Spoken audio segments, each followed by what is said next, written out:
আল্লাহ পাক রব্বুল আলামিনের ৯৯টা নামের ভিতরে একটি নাম হচ্ছে ইয়া আজিজু।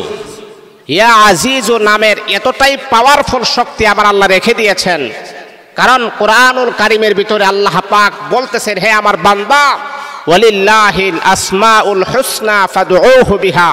এ আমার বান্দা, আমি আল্লাহ পাকের অজস্র অগণিত সুন্দর সুন্দর নাম রয়েছে, যেই নাম ধরে তোমাদের ইচ্ছা হয় সেই নাম ধরে আমি আল্লাহকে ডাকো, আমি আল্লাহ তোমাদের ডাকে সাড়া দিব। আলহামদুলিল্লাহি রাব্বিল আলামিন। আল্লাহ 24টা ঘন্টা প্রস্তুত আমাদের ডাকে সাড়া দেওয়ার জন্যে।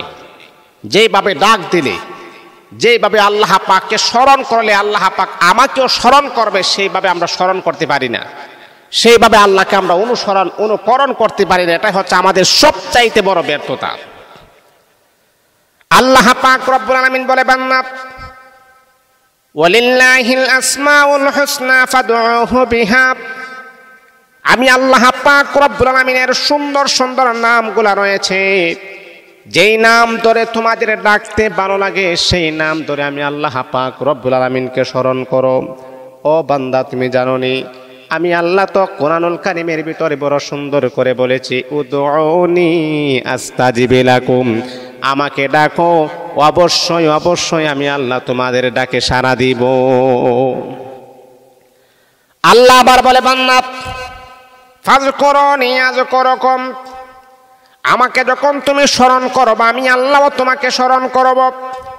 এই আল্লাহ তাআলার বান্দা, আপনি জানেননি আল্লাহ পাক রব্বুল আলামিনের একটা নাম হলো ইয়া আজিজু।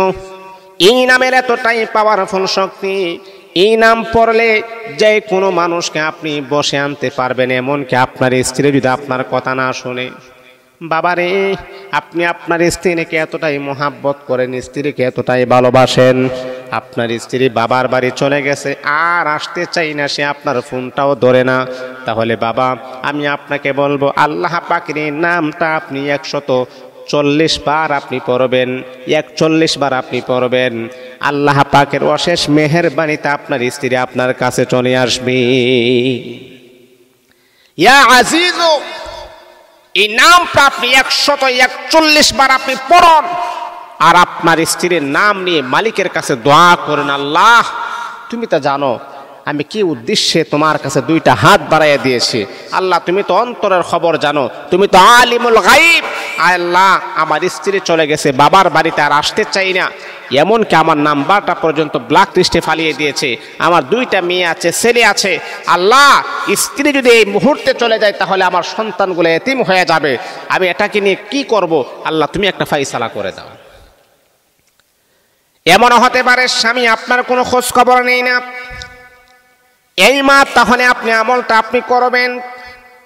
কোন সময় আমলটা করবেন আপনি জানেননি, যেই সময় দোয়াটা কবুল হয় সেই সময় আপনি আমলটা করবেন। এই আমলটা আপনি করবেন বিশেষ করে রাতের শেষ ভাগে আপনি আমলটা করবেন।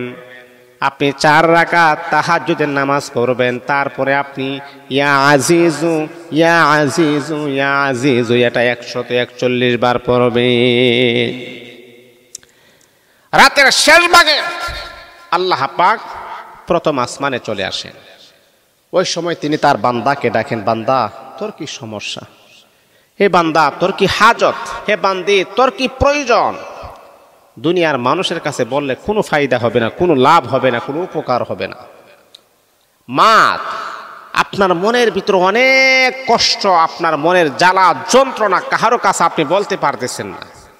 শেষ রাত্রে 4 রাকাত নামাজ, 8 রাকাত নামাজ পড়ার পরে দুনিয়ার মানুষের কাছে বলার প্রয়োজন নাই, আরশের মালিক আমার আল্লাহর কাছে আপনার মনের কষ্টগুলা ব্যক্ত করুন, আমার আল্লাহ আপনার মনটাকে হালকা করে দিবে। আল্লাহু আকবার, আল্লাহু আকবার। দুনিয়ার মানুষের কাছে বললে কোনো লাভ হবে না, কোনো ফায়দা হবে না, কোনো উপকার হবে না। এই আমার মা, মনের ভিতরে অনেক যন্ত্রণা, স্বামী আপনার কথা শুনে না, এমনকি স্বামী আপনাকে নিয়ে সংসারও করবে না।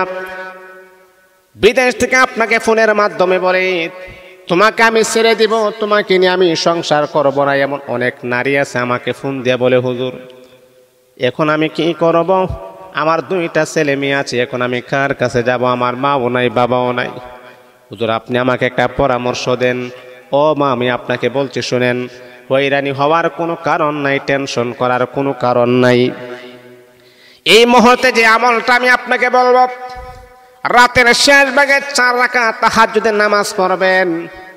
তাহাজ্জুদের নামাজ পড়ানোর পরে 3 বার দুরূদ শরীফ পড়বেন, 3 বার ইস্তিগফার পড়বেন, 141 বার ইয়া আজিজু ইয়া আজিজু আল্লাহ পাকের নামটা পড়বেন। আপনার অবাধ্য স্বামী আপনার বাধ্য হয়ে যাবে। আগে যেই পরিমাণ আপনাকে মহাব্বত করত, যেই পরিমাণ আগে আপনাকে ভালোবাসতো, নতুন নতুন এই পরিমাণ ভালোবাসা আমার আল্লাহ আবারও তার অন্তরের ভিতরে ফিট করে দিবেন। আল্লাহু আকবার, আল্লাহু আকবার। পুরুষ নারী উভয় আমলটা করতে পারেন। এটা নাজায়েজ উপায়ে করলে কিন্তু কাজ হবে না। অনেকে আছে যে হুজুর যেহেতু বলছে, তাহলে আমি যাকে ভালোবাসি তার জন্য আমি করি, তাই সে তাকে আমি বাধ্য করি, তারপর তার সাথে আকাম কুকাম করে আবার ছেড়ে দিব। না বাবা, কাজ হবে না। আপনি প্রিয় মানুষের জন্য করতে পারবেন, উদ্দেশ্য থাকতে হবে, হালাল উদ্দেশ্য থাকতে হবে। তাকে আমি জীবন সাথী বানাবো, তাকে আমার নিজের স্ত্রী বানাবো, এই জন্য আপনি আমলটা করতে পারেন। এছাড়া যদি আপনারা নাজায়েজভাবে করেন তাহলে আপনাদের রিয়াকশন হবে। এটা আমি কাউকে অনুমতি দিই না নাজায়েজভাবে করার জন্য। হালালভাবে যদি করেন তাহলে ইনশাআল্লাহ অনুমতি আছে। আল্লাহ পাক রব্বুল আলামিন আমাদের সকলকে কুরআন সুন্নাহ মোতাবেক জীবনটাকে গঠন করার জন্য তৌফিক দান।